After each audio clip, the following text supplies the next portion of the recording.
Hello, everybody. Welcome to another show of Organic Politics. And today we have a wonderful guest here with me to talk about marijuana. And I want to first say that one of the real joys about campaigning is meeting people along the way who have firsthand information and knowledge and perspective about the issues that face us. And I find their wisdom so valuable and incredibly grateful when they are willing to step forward and speak to some of our more difficult issues. So I want to welcome Ben Doebler. How you doing, Emily? Thank you for coming on the show today. Mm-hmm. We're going to talk about marijuana. We met in front of the Putney Post Office, Yep. and I was getting signatures, and we immediately hit on some of the problems and injustices that are going on around marijuana. And it became clear to me that Ben has some really valuable experiences to help us reform to become a much more common sense state and humane state and probably financially stable state. Yep.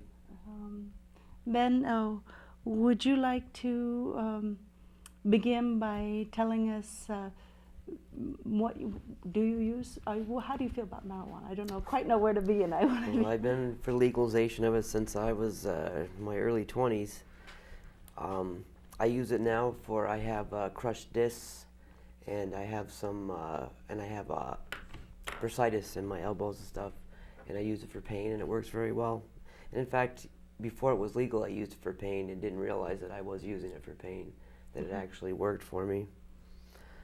I believe our discussion began when we were talking about issues with the opiates. Yep.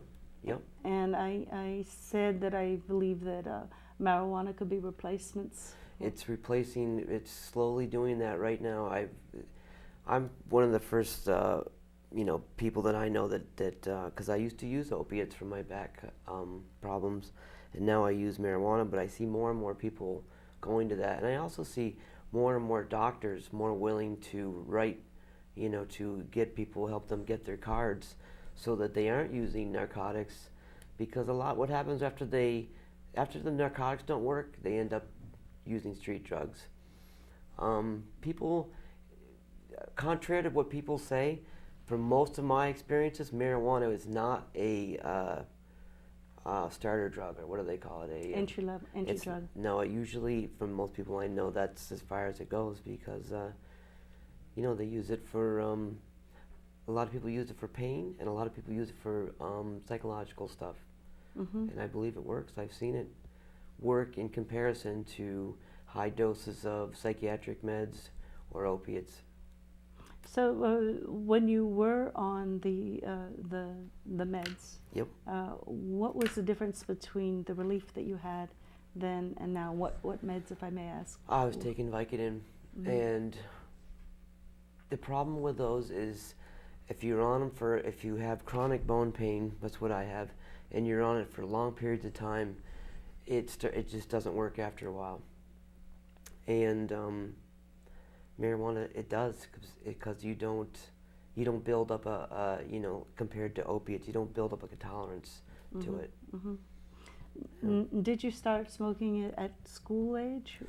I was in my late teens. I was Mm-hmm. probably 18 when I first started. There's been a lot of coverage on NPR Mm-hmm. this week in particular.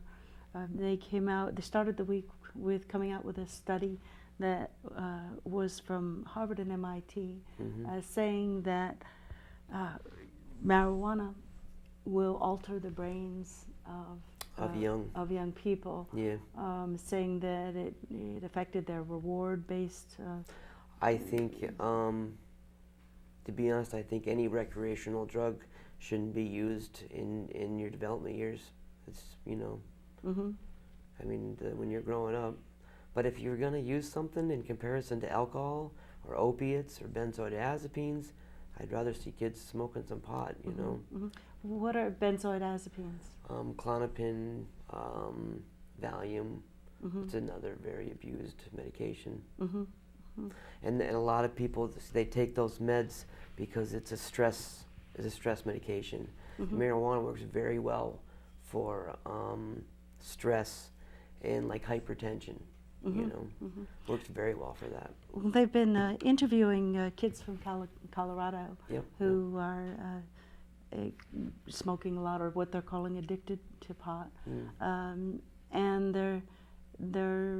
some of the topics have been coming up as that marijuana, people will take marijuana to sort of get a numbness, as if so they don't care about what's going on, because it's just too intense to handle the sort of depressing outlook that they have. Well, yeah, but on the other thing is that a lot of these kids are already depressed and they're already going through a lot of problems. So I don't think you can say on either side whether it's, whether it's abuse or whether perhaps it's keeping these kids from doing worse things. Because it as much as maybe they're saying it gives them a lack of ambition, I think in a lot of cases it also helps kids deal with things they can't deal with. And if they're going to be, and I hate to say this, but if they're going to be on a medication because of, it's tough growing up, and it's tough in those years growing up, and you go through a lot of psychological stuff. And I'd rather see kids using marijuana than taking pills to get through it, Well, I am somebody who did smoke at the time, not a lot, but now I don't have any desire. I have a lot of friends that, and it just doesn't, medications don't work for everybody. They work differently for everyone because our chemical makeups are different, Right. Well, the way I look at people who use any sort of recreational, anything, it's a form of self-medicating, and then we need to get behind why people are depressed, why people, I agree. So those are the bigger issues. Yeah. We need more. What is it? Social. We need to be able to take care of people with their psychological problems better than we do right now. We leave a lot of people untreated. Another one of the things I was getting here, and that untreatedness turns into prison time for these people, where they still are untreated for their mental illness. Right. That's what we have a number here in Vermont. We have more people in prison for mental illness. Listen, I know. And we need to talk about how we've been imprisoning people for marijuana use at a ridiculous cost to the taxpayer, when we could be not only reducing our healthcare costs by legalizing it. Of course. We could be working with the benefits of marijuana, what marijuana has to offer. And we could fund so many other things from the legalization of it and the taxation of it, which I think is a great idea. Plus, it opens up a whole new job market to people who normally would not have a job market, perhaps, because they can do something they enjoy.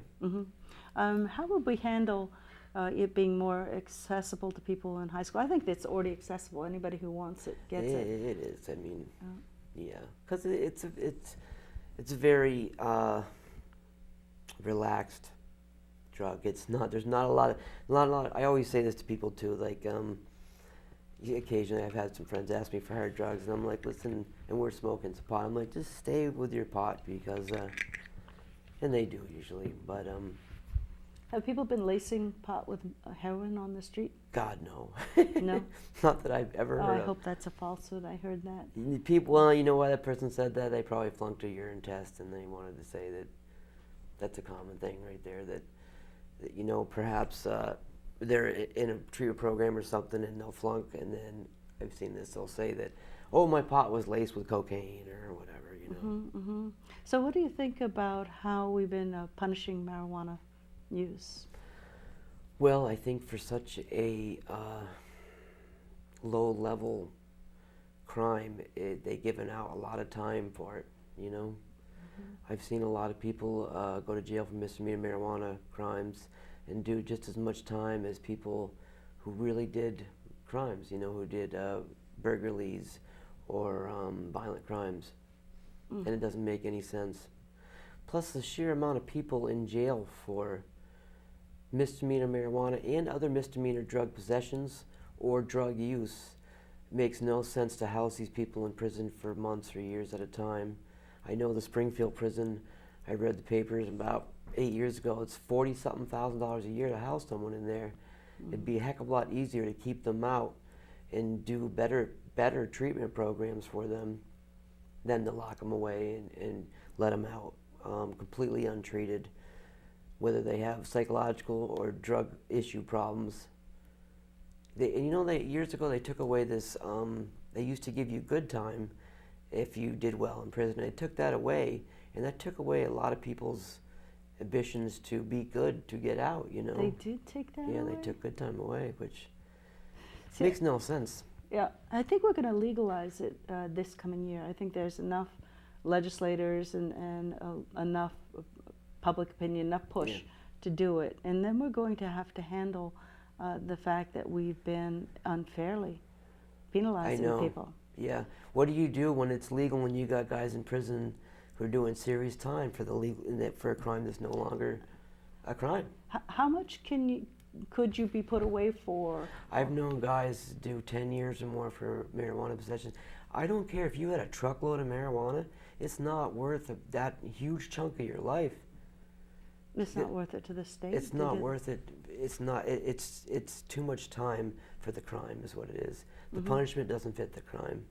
So why do you think that's happening? Well, because there's a lot of money in it. There's a lot of money in arresting these people. There's a lot of money in housing them. Boy, you know, that $40,000 it costs to house someone up in Springfield, that inmate sees like 3,000 of that. That's about what they get out of it. And how do you mean? What is the 3,000 that they get? That's what they actually, that's what their food costs and their medications. I see. That's what really it costs to take care of that human. Yeah. So the rest of the money is just filling people's pockets along the way, you know? That's money that I think is wasted. That's abuse right there. I didn't know that the good behavior. Yeah, they did, and that changed the sentencing for everything too, because people complained that someone would take a sentence and they would get out on a good time. But that good time also gave that person a reason to change and become better and do programs and all that.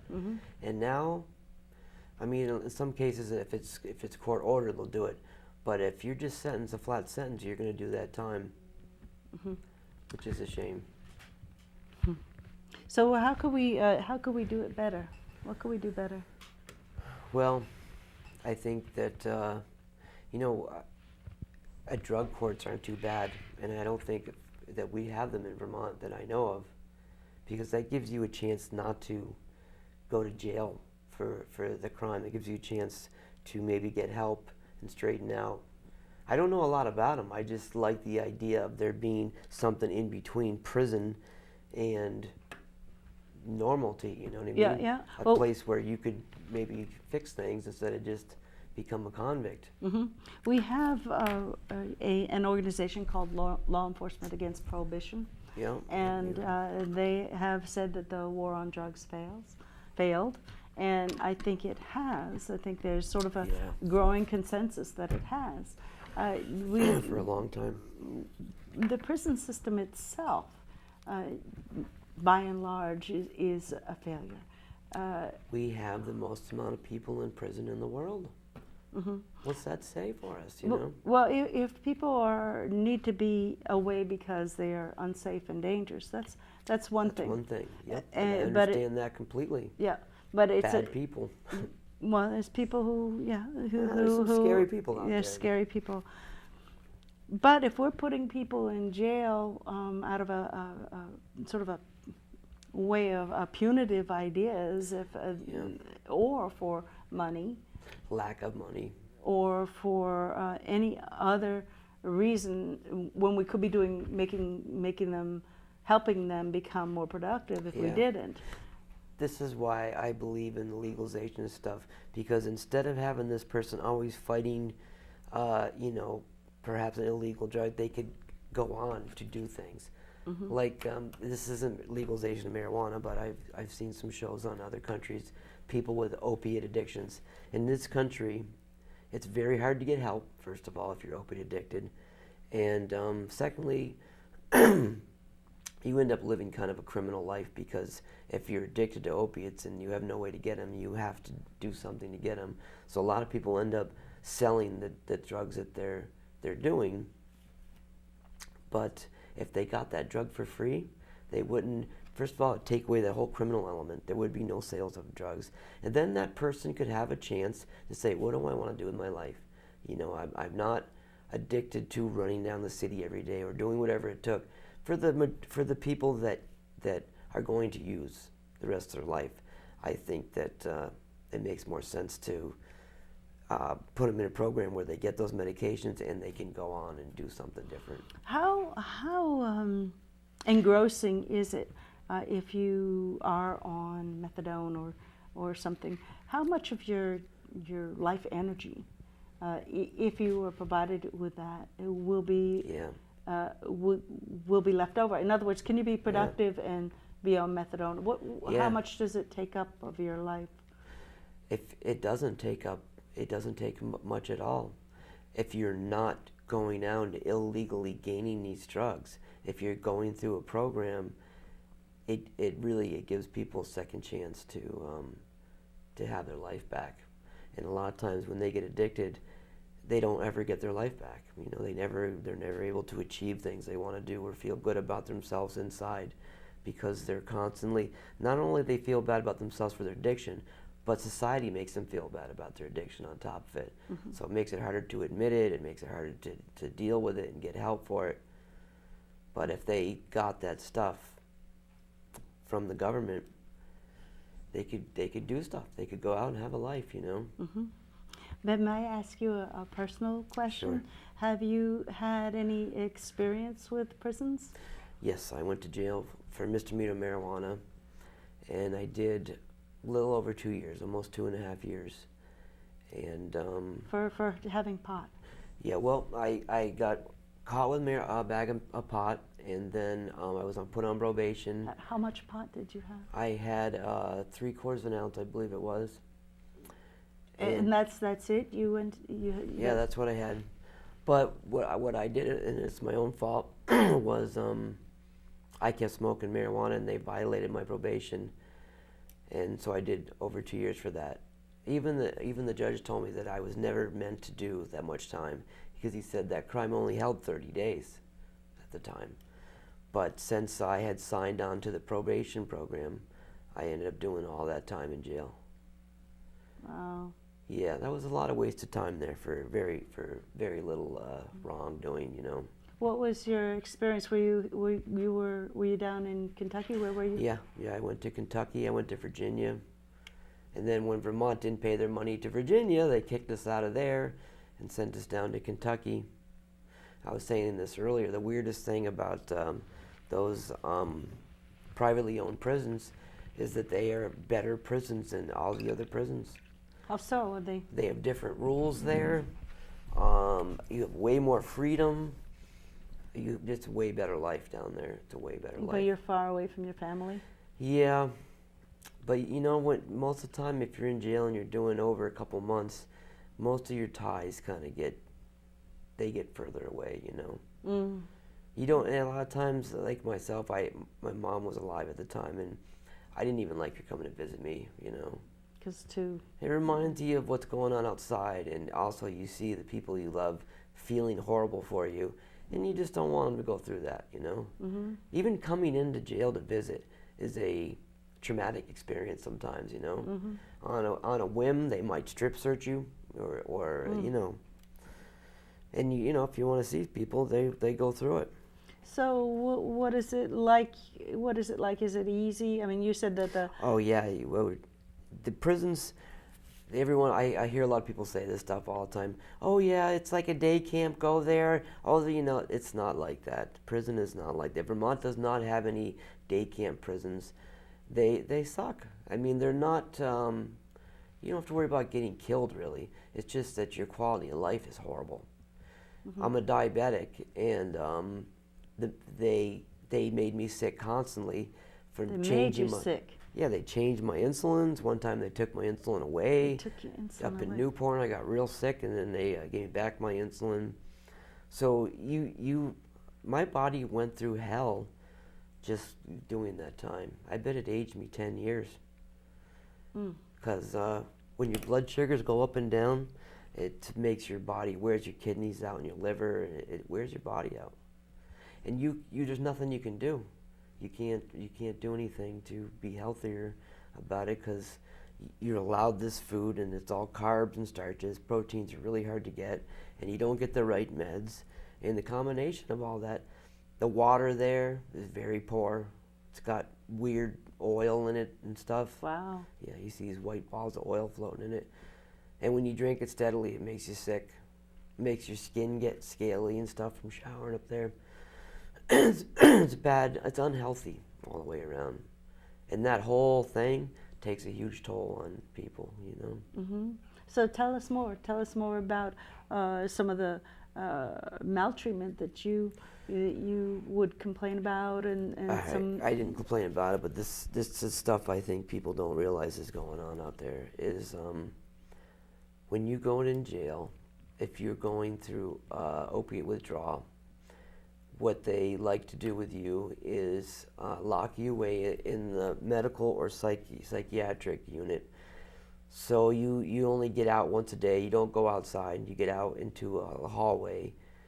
And it's kind of like they're punishing people for being on meds that they needed to take to get through life, you know, to feel normal if they have bone problems or whatever. So you had crushed discs, and Yeah. you were on Vicodin? Yeah, I was on Vicodin when I went in there, and they decided to detox me in the psych ward. But it's horrible living in there, and I think that there's better ways to treat people for that. What happened when you came out? So you spent two years for 3/4. I mean, I'm so outraged. Yeah. I think it's just so appalling. Oh, a lot of people do, though. A lot of people. A lot of people go to jail for very small amounts of drugs, and it's a real waste of prison space and money. Well, we were talking about plea bargaining a little bit earlier Yeah. off camera. Vermont is huge on plea bargaining, and what they do is, if you are fighting the state has all the money in the world to fight you, and you have to come up with a lawyer, which is difficult to pay for. But if you fight them and you lose, they punish you and they give you a lot more time than you would have got if you had, you know, taken the plea earlier when they offered it. The problem is it makes it so everybody pleas out instead of fighting it. So people end up doing a lot of time for things they may have not have done, or in this way the punishment doesn't fit the crime. They end up doing a lot of time for something that really wasn't, you know, shouldn't hold that much time. Because they're scared. They're scared, you know. Yeah, yeah. And if you look at our budgeting for corrections in the state, it's like a huge slice of the pie. Oh, yeah. Oh, and there's so much waste in there. So much waste of money. Mm-hmm. There's a lot of people grabbing a lot of money out of that budget in the prison, and where it's supposed to be going to is not going there. You were telling me, for example, something about the commissions, the Commissary? commissary, yeah. They, and this is like only in Vermont. When you go out of state, the commissary is actually affordable. Mm-hmm. So, because they realize you're in prison, you make $0.25 a day. But in Vermont, like I was saying about the ramen suits, I think they're 47 cents now. And you can go to Walmart and get them for 8 cents. But the person who runs a commissary, they order this stuff and then they retail it to all the inmates. And they're making huge profits, huge, ridiculous profits on it. And they're just pocketing that money. It's just, you know, they're robbing the guys that are in prison because they got no choice. You have nowhere else to go but the commissary. So you make $0.25 or $1 a day, and then you're paying 50 cents for a soup. It's very hard to live in there. It's very hard to even have good hygiene. And if you, like, I'm a guy who exercises, and if you exercise, you need proteins. And proteins are very expensive, so they don't give you. You don't get much protein or good protein. Mm-hmm. It's not good proteins. Usually, most of the meats have filler in them. A lot of them are substitutes, different substitutes. You know, they give you something that's supposed to be like the chicken. They have these weird chickens that they're a mix. They're actually not too bad. They got soybean and something else in them, but yeah, I don't know exactly what they have in it. They're just not meat. And there's a lot to be said about real proteins. You know, that's what your body needs to keep going. So you got out. How long have you been out? I've been out some years now, but when they let me out, they didn't really prepare me much for getting out. You can apply for money for housing and stuff, but in a lot of cases it's very hard to get, and you will stay in jail longer to get that help. And most people will be willing to wing it and just get out and try to see if they can make it, rather than sit around and see if they get money lent to them to get housing. So describe the day you got out. What happened in the weeks after?